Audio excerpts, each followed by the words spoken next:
Telak, netizen sebut negara bisa bangkrut kalau presidennya model Anies. Ditulis oleh Syardi dari siwar.com.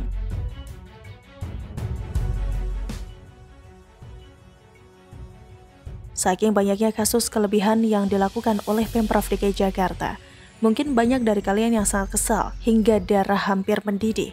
Gimana tidak, uang rakyat dihambur-hamburkan dengan cara yang ugal-ugalan. Totalnya jika dijumlahkan mencapai 400-an miliar rupiah. Yang terbanyak adalah kelebihan bayar subsidi untuk PT Transjakarta. Ada banyak lagi kelebihan bayar yang berkisar antara ratusan juta hingga miliaran rupiah. Tidak heran jika publik merasa kesal dan mencibir Anies terkait hal tersebut. Anies disindir habis-habisan, meski kita tahu dia cukup tebal muka untuk mendengarkan semua kritikan tersebut.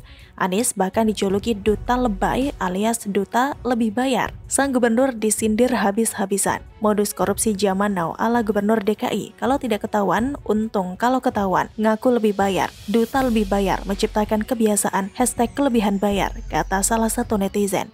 Mungkin dia pikir itu bukan uang dia, jadi seenak perutnya sendiri.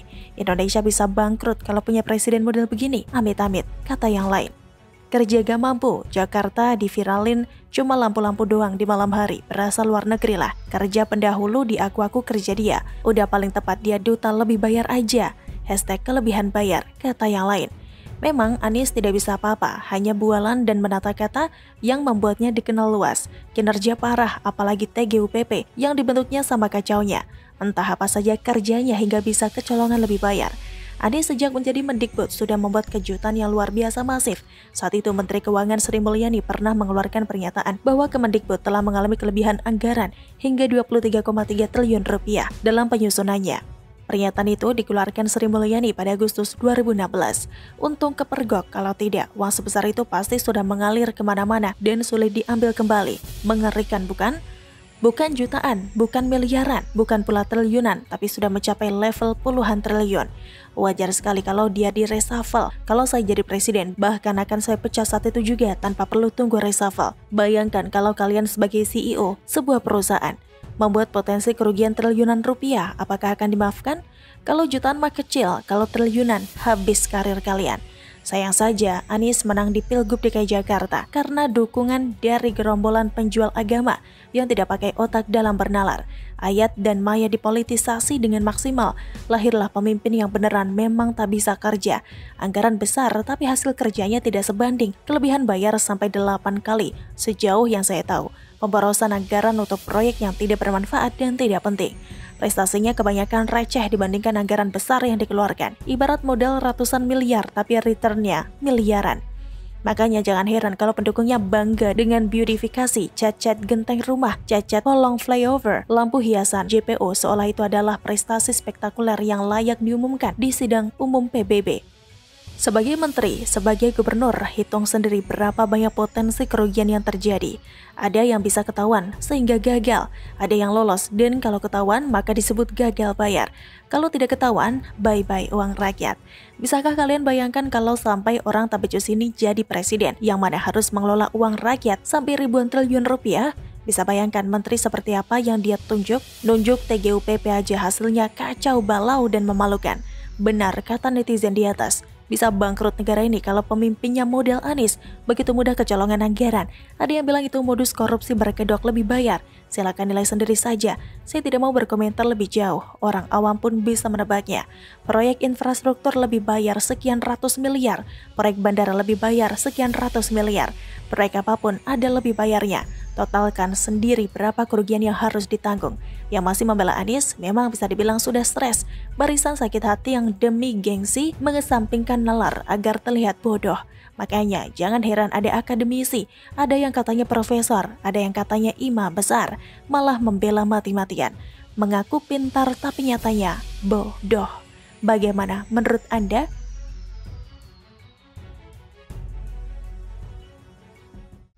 KJP plus pun kecolongan, kelebihan bayar 2,3 miliar. Ditulis oleh Syardi dari siwar.com.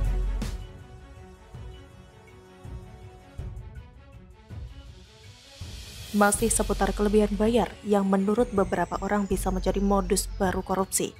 Logikanya simpel, ketika ada objek yang menerima kelebihan bayar, uangnya buat apa? atau ketika objek yang menerima kelebihan bayar itu sudah tidak ada, entah pensiun atau wafat. Uangnya kemana? Semua ini patut dicurigai kan? BPK menemukan Anies masih membayar bantuan pendidikan KJP Plus kepada ribuan siswa penerima KJP Plus yang sudah lulus dari sekolahnya. Ketua BPK DKI Pemut Aryo Wibowo mengatakan, Pemprov DKI menyalurkan KJP Plus kepada total 870.565 siswa penerima dalam penyaluran KJP Plus tahap 1. Kemudian DKI menyalurkan KJP Plus tahap 2 kepada 849.251 siswa. Keduanya tertuang dalam surat keputusan atau SK Gubernur DKI Jakarta.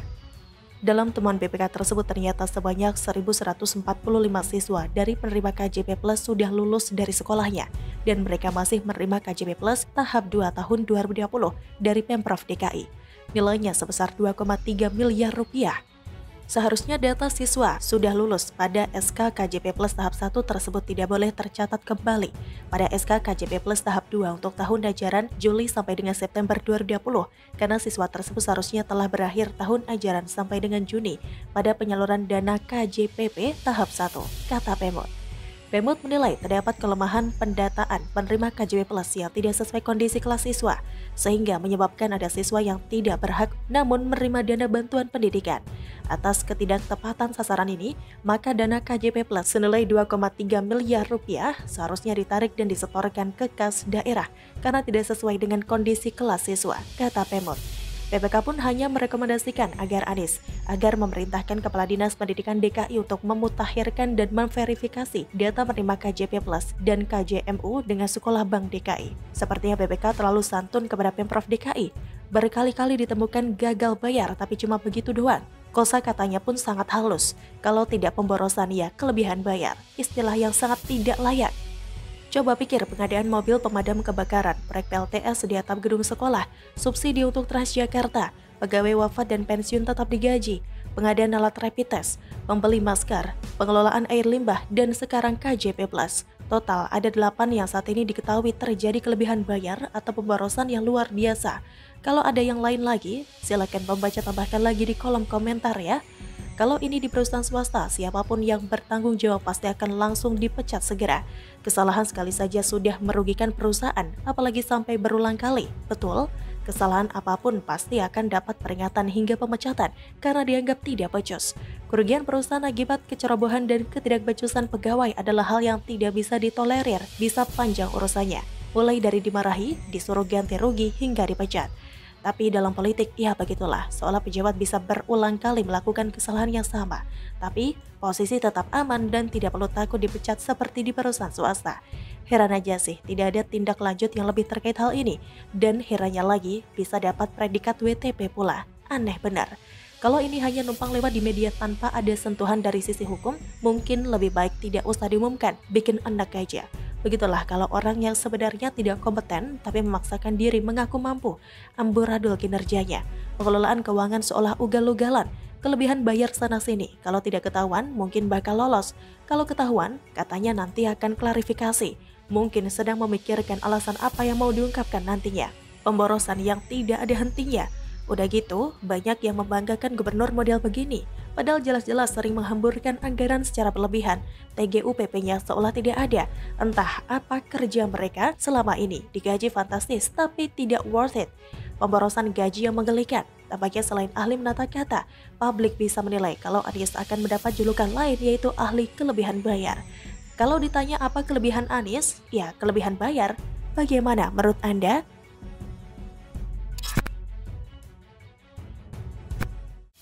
Gak belajar dari kegagalan, HMI serukan demo kepung istana, kena sentil Ade Armando. Kok jadi dagelan? Ditulis oleh tim redaksi jurnal dari berbagai sumber.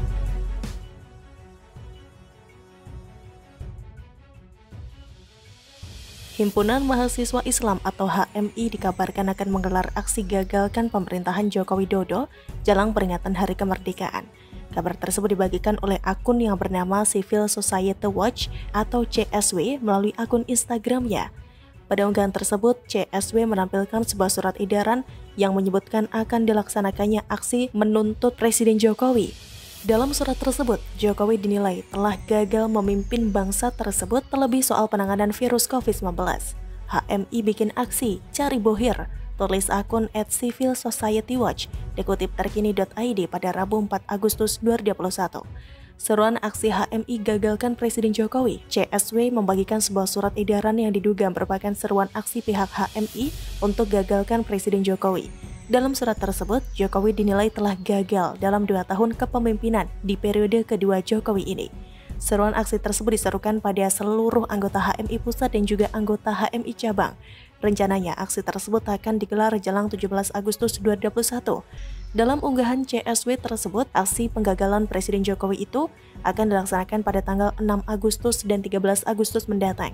Tidak hanya itu, aksi tersebut juga memiliki puncak aksi yang akan diselenggarakan sehari sebelum peringatan Hari Kemerdekaan, yakni tanggal 16 Agustus 2021. Dengan beredarnya surat edaran tersebut, publik memberikan beragam respons. Bahkan salah satu dosen Universitas Indonesia, Ade Armando, juga turut mengomentari rencana aksi tersebut. Melalui akun Twitter miliknya, Ade membagikan unggahan Instagram CSW itu. HMI kok jadi dagelan gini sih? Mau bikin aksi unjuk rasa 3 hari menjelang 17 Agustus sebagai bentuk protes atas kegagalan Presiden Jokowi, tweet Ade Armando pada akun Twitter miliknya. Kabar tersebut juga dokumentari oleh warganet yang sebagian mempertanyakan maksud dari demo di tengah pandemi seperti saat ini. HMI itu kurang kerjaan.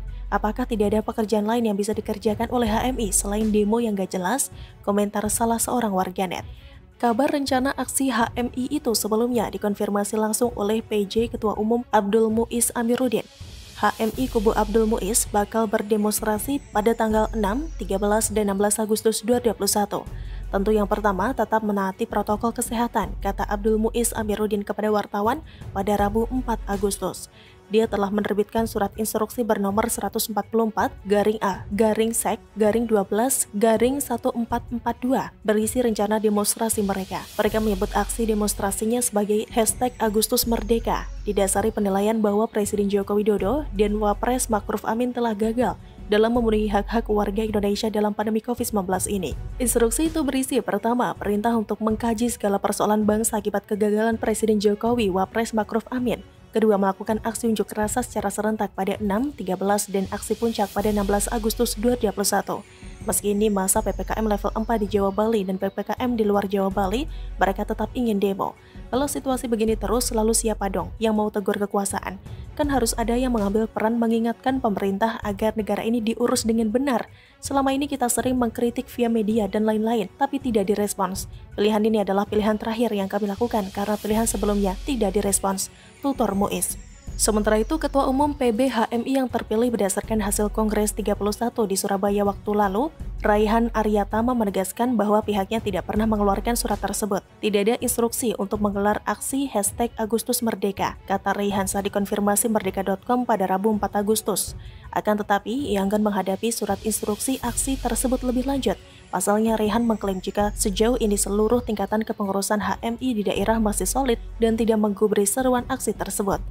Batko dan cabang sejauh ini masih solid, tidak di bawah instruksi manapun. Jadi untuk instruksi yang beredar itu atau aksi #Agustus Merdeka bukan dari PBHMI, tegasnya. Bagaimana menurut Anda?